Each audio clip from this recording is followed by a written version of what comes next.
Surrounded by mountains in eastern Anatolia, a kingdom once rose that today is almost unknown to many people. This kingdom was Urartu, a powerful state of the Iron Age, centered around the highlands surrounding Lake Van.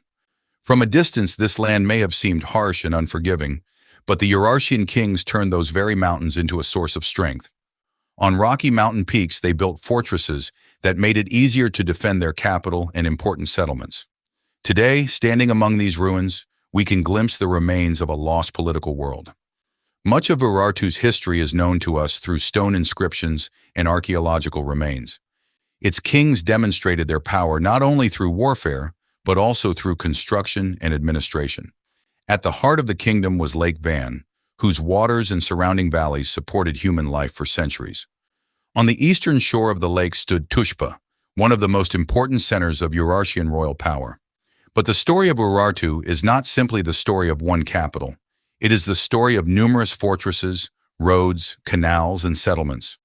To the south lay Assyria, while to the north and east were various mountain peoples and rival political powers.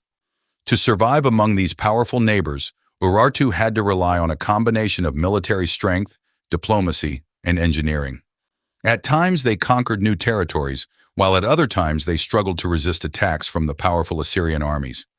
The names of the kings changed over time, but the kingdom's dependence on mountain fortresses and sophisticated water systems remained for generations. To control distant territories, Urartian kings established local fortresses and administrative centers. From these centers, grain, livestock, metals, and other resources were monitored and managed.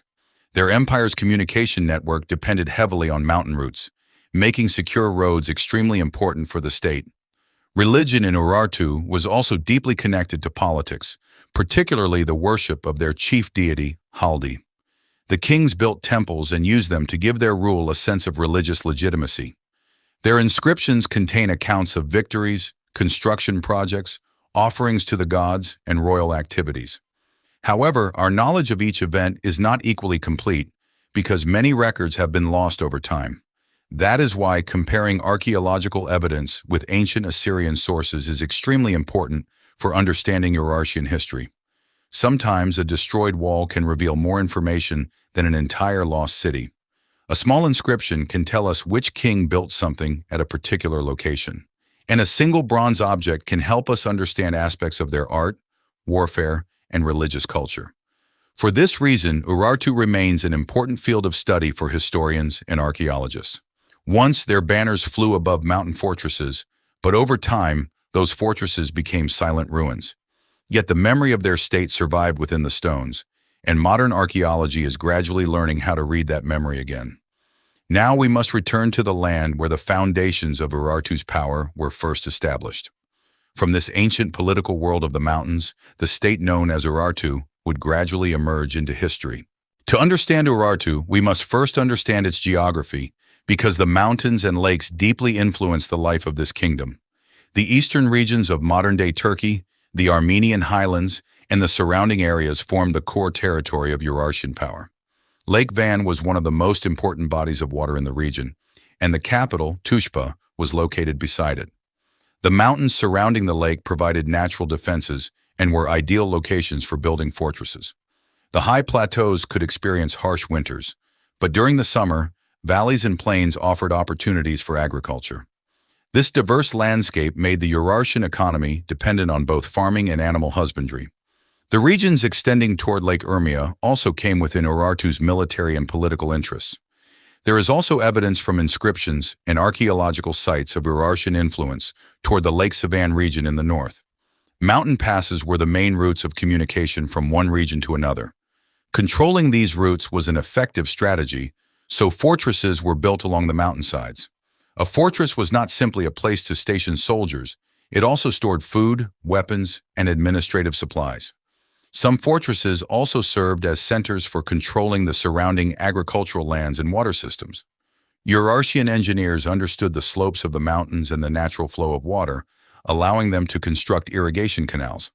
These canals helped bring water to the capital and surrounding settlements. Delivering water across rocky terrain was not easy, so careful calculations of elevation and slope were essential to canal design. This long struggle against nature became one of the defining features of Urartian state engineering. Below the mountains lay agricultural lands where grain production and livestock supported everyday life. The grasslands of the higher regions were also important resources for pastoral communities. Behind Urartu's military strength, therefore, was a stable system of food production and resource supply. Geography created both opportunities and dangers. The mountains offered protection, but they also made communication difficult.